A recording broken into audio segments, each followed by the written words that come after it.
ფაქტები, რომელიმე მძაფ სიუჟეტიანი ფილმიდან არ გეგონოთ. მოყვარული რუსი ოპერატორების მიერ ტელეფონითაა გადაღებული და პეტერბურგის ერთ ჩვეულებრივ დილას ასახავს, რომელიც ყავის ნაცვლად ისევ აფეთქებებით დაიწყო.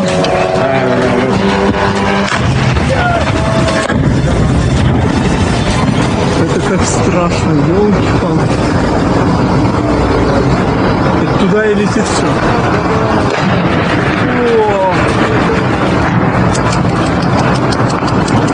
პუტინის მშობლიური ქალაქი 24 ივლისს უკრაინულმა დრონებმა გააღვიძა. სამიზნე რუსეთის უმსხვილესი ონლაინ გაყიდვების კომპანია Wildberries-ის კომპლექსი იყო. დრონების პირდაპირ დარტყმის შედეგად საწყობებში აფეთქება მოხდა, რასაც ხანძარი და გიგანტური შავი კვამლი მოყვა.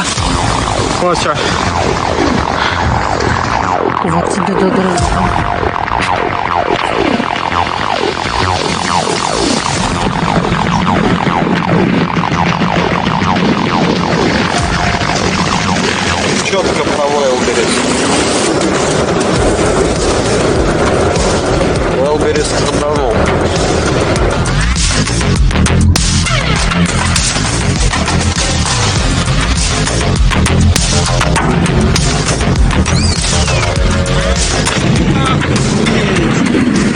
უკრაინულმა დრონებმა იმავე დღეს იერიში მიიტანეს Wildberries-ის კიდევ ერთ უმსხვილეს საწყობზე ლენინგრადის ოლქში. აფეთქების შედეგად წარმოქმნილი შავი ღრუბელი საკმაოდ შორიდან იყო შესამჩნევი. ვისაც ახლოდან შეეძლო ვულკანივით ამოფრქვეული კვამლის ყურება, ის ფონზე პოზირებდნენ კიდეც.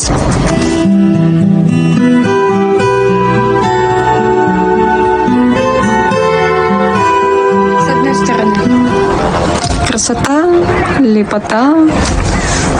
Пиздец. Почему-то меня преследуют какие-то тревожные мысли. Сначала ты ходишь в садик, потом ты ходишь в школу, в колледж, потом ты работаешь всю жизнь. А потом такой думаешь, а ради чего все это? Движуха началась, ребята. Движуха раз. Движуха два.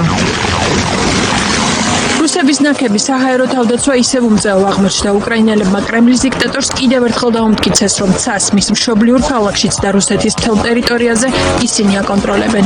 Где наша воздушная хуйня? Я вообще нихуя не понимаю, он уже пятый, блядь. Оба, на нахуй. Летит. И не сбивают нихуя. Да, это камикадзе, смотри. Знаешь? Да. Блядь.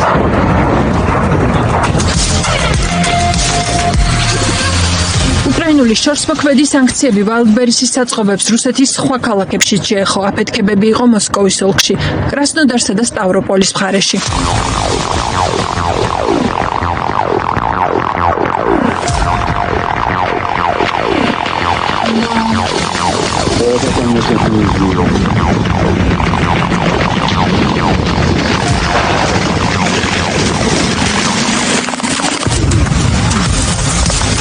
ლამაზად დაიწყო უმსხვილესი ონლაინ ვაჭრობის კომპანიის საწყობი ოკუპირებულ ყირიმში. Вот и Wildberries наш нахуй, горел, блядь. Wildberries-ის საწყობებში რუსების მცირე და საშუალო ბიზნესი და ბევრი მილიონი რუბლი დაიწვა. ზოგიერთმა შემოსავლის ერთადერთი წყარო დაკარგა. საწვავის კრიზისით დაწყებული დვიჟუხა ფერფლად ქცეული მილიონებით გამოწვეულმა ტირილმა ჩაანაცვლა. მცირე მეწარმე რუსების პანიკის მიზეზია ისიც, რომ კომპანია Wildberries-ი მათ ზარელის ანაზღაურებაზე უარს ეუბნება. Горел весь склад, сгорело все, начали спрашивать, что-то вернуть, никто никому ничего не вернет. Просто деньги горят на глазах. Я захожу в новости, и мне страшно, какой склад будет следующим. Вывозить товар не дают. Невозможно вывести, потому что Wildberries говорит только за 50%, то есть я свой товар должна же забрать за 50% его стоимости. Ничего нам не возвращают. Ну, все, мы селлер-бомжи. У меня на данный момент с трех, там вот со всех складов ушло сколько? 9 миллионов. Минус 9 миллионов. Ребят, 9 миллионов. Это, блядь, не копейки. Впереди нас ждет просто безработица. Это, не передать словами. Вообще, к чему мы катимся? Что будет дальше? Как будто как специально, блядь, что ли. Ну не может такого быть, что каждый день, блядь, ебашит какой-то склад Валбериса. Ну это вообще уже за гранью, блядь, понимания. Это кошмар. Моя нервная система, блядь, уже дала сбой. რატომ და იმიტომ რომ Wildberries პუტინის ომის ეკონომიკის ერთ-ერთი მთავარი კვანძი იყო, მიუხედავად იმისა, რომ ის ოფიციალურად ჩვეულებრივი სამომხმარებლო პლატფორმაა და იარაღს არ ყიდის, ომის დაწყების შემდეგ რუსის სამხედროებისა და მოხალისეებისთვის ტაქტიკური აღჭურვილობის დრონების ნაწილებისა და ორმაგი დანიშნულების პროდუქტების შესასყიდ მთავარ ბაზად იქცა. სწორედ ამიტომ გახდა ის უკრაინული დრონების სამართლიანი სამიზნე. ამას ცოტა მოაზროვნე რუსები ხვდებიან, ნაწილი იმასაც აანალიზებს, რა მიზანი აქვს მთავარი ლოგისტიკური ჰაბების განადგურებას. Wildberries это только начало. Wildberries ეს მხოლოდ დასაწყისია და უახლოეს კვირებში განადგურდება მოსკოვისა და მოსკოვის ოლქის ყველა დიდი საწყობი. უკრაინის სტრატეგია კი იმაში მდგომარეობს, რომ რუსეთში სისტემური ლოგისტიკური კოლაფსის გამოსაწვევად არ სჭირდებათ ასობით საწყობის განადგურება მთელ ტერიტორიაზე. საკმარისია 15-დან 20-მდე მსხვილი საკვანძო სადისტრიბუციო ცენტრის წყობრიდან გამოყვანა. რუსების საცალო ვაჭრობის სისტემა აგებულია რადიალური პრინციპით და A-კლასის სასაწყობო ფართობების დაახლოებით 60% ამოყრილია მოსკოვის ოლქში. სწორედ ამ ჰაბების გავლით მოძრაობს საქონელი რუსეთის რეგიონებში, სამი უკვე განადგურებულია. დანარჩენები დაელოდეთ. Остальным приготовиться. ნამდვილად უკრაინელები არც მალავენ, რომ მათი დარტყმების მიზანია ომი რუსეთის ეკონომიკამ და საზოგადოებამ იგრძნოს, რომლის მნიშვნელოვანი ნაწილი საქმიანობა პირდაპირ ან ირიბად Wildberries-თან ან სხვა ონლაინ პლატფორმებთანაა დაკავშირებული. ეკონომისტების გათვლით, მცირე ბიზნესზე მსგავსი შეტევა რუსეთის შიდა ეკონომიკისთვის სასიკვდილო განაჩენია. Я бы назвал это движение к несостоявшемуся государству. ამ ყველაფერს შეიძლება დავარქოთ შეუმდგარი სახელმწიფო. არის ასეთი ტერმინი პოლიტოლოგიაში. ეს უკიდურესი მდგომარეობა, რომლის შემდეგ ქვეყანას იფროს ან მტერი, ან უბრალოდ ნაწილებად იშლება. ახლა რუსეთი ამ გზაზე დგას. სახეზეა სისტემური დეფოლტი, საწვავის დეფოლტი, შემდეგი რიტეილერის დეფოლტია. ჰორიზონტზე დეფოლტების მთელი ჯაჭვია. უნდა ველოდოთ სურსათის დეფოლტს, ელექტროენერგიის დეფოლტს. Wildberries-ის მნიშვნელოვანი საწყობების დიდი ნაწილი უკვე მიწასთანაა გასწორებული, თუმცა სამიზნედ კიდევ ბევრია მონიშნული. 18 ივლისს დაწყებული თავდასხმების შედეგი იმდენად ლამაზია, რომ უკრაინელებმა დამწვარი Wildberries-ისთვის მუსიკალური ვიდეოც შექმნეს. Росли день за днем, йшло бабло за мільйон, аж на ранок все вкрито вогнем. Ягода малина вас прибутком гріла, та усе для фронту мовчки в бурах везла. Тож ловіть вітання з вечора до рання. Ах, як же яскраво бавовна цвіла. Бігають ваврари на електросталі, та у Підмосков'є в гості дрон завітав. Як горять деталі на тім терміналі, вогняні вітання прийняв Краснодар. Плохие новости. Миллионы, миллиарды рублей горят. Тож розплющте очі та ловіть щоночі. Wildberries палає на підході сонце й прогноз негоди з мовчазної згоди. Отже всю Росію накриє циклон. სამხედრო ეკონომიკისთვის საკმაოდ მძიმე იყო დარტყმა ქალაქ კიროვში მდებარე სტრატეგიულ სამხედრო ქარხანა ავიტექსზე. ის ამერიკის და რამდენიმე ევროპული ქვეყნის მიერ უკვე სანქცირებული იყო, თუმცა უკრაინული შორსმოქმედი სანქცია ქარხნისთვის დამანგრეველი აღმოჩნდა.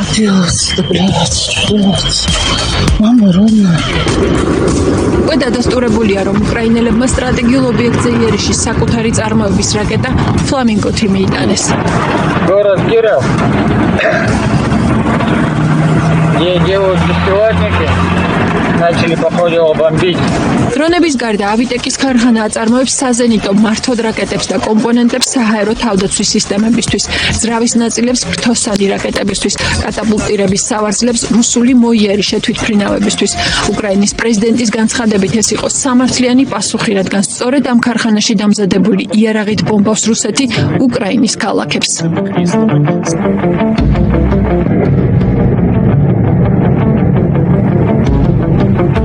უკრაინის შორს მოქმედი სანქციები შეეხო ტიუმენის ნავთობგადამამუშავებელ ქარხანას.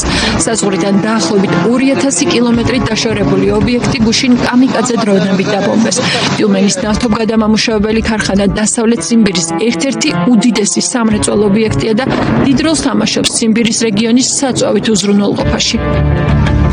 Такое прекрасное НПЗ Вантипино.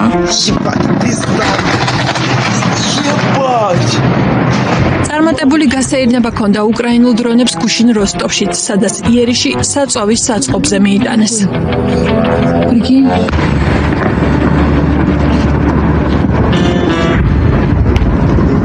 По-моему, где-то что-то взорвалось. Я, блядь, контракт еще не подписывал, а меня бомбят нахуй. უკრაინის შეიარაღებული ძალების შესაძლებლობებს უკვე კრემლის პროპაგანდისტებიც აღიარებენ. ზედბლოგერები ღიად ამბობენ, რომ დრონების ომში უკრაინა იმარჯვებს. Эти вот дроновые бои идут. დრონების ომი მიდის სამოწინააღმდეგის კონტროლის ქვეშ. У противника. ეს ფაქტია, ამაზე ყველა ლაპარაკობს. Это не менялось вообще никогда. Пока они უკრაინელები იმარჯვებენ, რადგან მათ უპილოტო საფრენი აპარატების მრავალფეროვნება აქვთ. Разнообразие БПЛА. უფრო ბევრი, სერიოზული. ჩვენ ამ მხრივ მათ ჯერ ვერ დავეციეთ. В этом плане тяжелее противника, чем украинцы, у нас никогда не было, даже немцами сравняться. Фашисты и все остальное. Тяжело. Упорно воюют. Рады за вас. Дякую. Дуже наш. უკრაინას კი ახალი სამხედრო ხელმძღვანელობა ყავს. ერთკვირიანი აქციების შემდეგ პრეზიდენტმა ზელენსკიმ შეიარაღებული ძალების მთავარსარდლის პოსტიდან ოლექსანდრ სირსკი გაათავისუფლა. მის ადგილას კი გენერალ-მაიორი მიხაილო დრაპატი დანიშნა. ოლექსანდრ სირსკიმ მიხაილო დრაპატის უკრაინის შეიარაღებული ძალების მთავარსარდლის უფლებამოვალეობები ოფიციალურად გადასცა. 43 წლის დრაპატის იმ ახალი სამხედრო ელიტის წარმომადგენლად მიიჩნევენ, რომელმაც განათლება და გამოცდილება დამოუკიდებელ უკრაინაში მიიღო და თავისუფალია საბჭოთა სამხედრო მენტალიტეტისგან. საკმაოდ მაღალია გენერალ დრაპატის ავტორიტეტი ფრონტის ხაზზე. მას ახასიათებენ როგორც მეთაურს, რომელიც გადაწყვეტილებებს რეალური სიტუაციის გათვალისწინებით და ჯარისკაცების სიცოცხლის მაქსიმალური დაცვით იღებს. სამხედროებისთვის მნიშვნელოვანია, რომ ახალი მთავარსარდალი კაბინეტის გენერალი არ არის. მას 2014 წლიდან მოყოლებული ბრძოლის უშუალო გამოცდილება აქვს, რაც ქვედანაყოფებში მის ბრძანებებს მეტ ლეგიტიმაციასა და წონას ძენს. მიხაილო დრაპატიმ ქვეყნის მასშტაბით სახელი ჯერ კიდევ 2014 წელს გაითქვა. ინტერნეტში ვირუსულად გავრცელდა კადრები, სადაც მისი საბრძოლო მანქანა მაღალი სიჩქარით ანგრევს პრორუსი სეპარატისტების ბარიკადს. Час руху механік водій, який спереді сидів в БМП-2К номер 200. Це моя командирська машина командира батальйону. Ось кричить по внутрішньому зв'язку. Тоді ще: товариш майор, подивіться, там барикади, що робить? Я кажу: Діма, газу. Так БМП-2К стала літаючою. Ось вона згоріла. І на початку серпня під час нанесення вогневого ураження теж з території Російської Федерації згоріла на Луганщині, там під кордоном. На жаль. 2014 წლის აგვისტოში მიხაილო დრაპატიმ რუსული არტილერიის ცეცხლისა და ნაღმების პირობებში ალყიდან სამშვიდობოს გაიყვანა 260 ჯარისკაცი და 30 ერთეულის სამხედრო ტექნიკა. Спасибо Драпатову Михаилу Васильевичу. Ты видела? მთავარსარდლის პოსტიდან ოლექსანდრ სირსკის გადაყენება უკრაინის დიდ ქალაქებში მიმდინარე აქციების ერთ-ერთი მოსთხოვნა იყო. სირსკი წავიდა, თუმცა აქციები გრძელდება. ხალხი ქუჩაში ისევ ფედოროვს კანდიდატებს და თავდაცვის მინისტრის პოსტზე მის დაბრუნებას ითხოვს.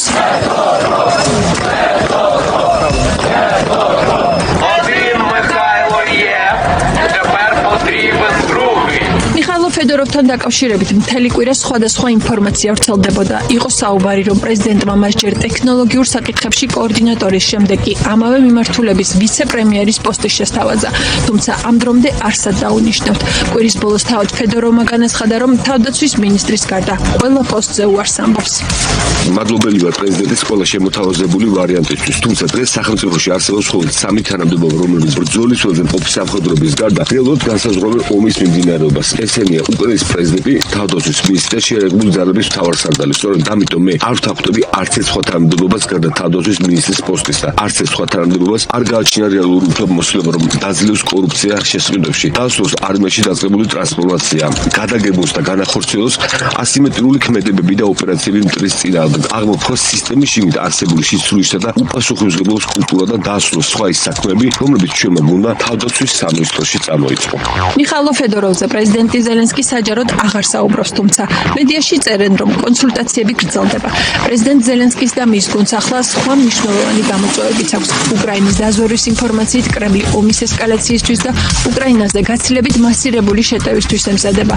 ისთვისაც შემოდგომაზე მასობრივი გაწვევა აქვს აგეგმელი. იქამდე უკრაინის მთავარი საზრუნავი თავდაცვითი და შეტევითი იარაღია, რომ რუსეთი აიძულონ მშვიდობა აირჩიოს და ომის დასრულებაზე იფიქროს. მოლაპარაკებები ამ მიმართულებით პარტნიორებთან გრძელდება. მომავალ კვირას ეს იქნება მთავარი საკითხი ამერიკაში პრეზიდენტ ზელენსკისა და პრეზიდენტ ტრამპის შეხვედრის.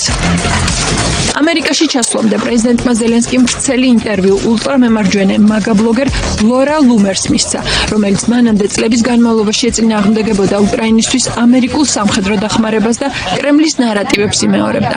თუმცა მან ახლა პოზიცია შეიცვალა და საჯაროდ აღიარა, რომ რუსული პროპაგანდის მიერ შეცდომაში იყო შეყვანილი. ლუმერთან ინტერვიუში პრეზიდენტმა ზელენსკიმ კიდევ ერთხელ ახსნა, რატომაა მნიშვნელოვანი პუტინის უკრაინაში დამარცხება. თუ რუსეთი ახალ საბჭოთა კავშირად იქცევა, ეს პირველ რიგში ამერიკისთვის იქნება საშიში. თქვენ მიიღებთ ჩინეთსა და საბჭოთა კავშირს, მსოფლიოს უდიდეს იმპერიას და უდიდეს არმიას. ისინი ნამდვილად იქნებიან შეერთებულ შტატებზე ძლიერები, რაც თქვენთვის სახიფათო იქნება. უკრაინა თავისთავად წარმოადგენდა ბარიერს პუტინის ამოცნებისთვის. ეს არის კედელი. თქვენ გადაიხადეთ ამ კედლის საფასური და სწორედ ამიტომ მათ საბჭოთა კავშირის აღდგენა არ გამოუვათ. სავარაუდოდ მომავალ კვირას ამერიკის სენატი კენჭს უყრის რუსეთისთვის ყველაზე მძიმე სანქციების პაკეტს. გამოცემა აქსიოსის ცნობით კანონპროექტს 60 სენატორის მხარდაჭერა აქვს.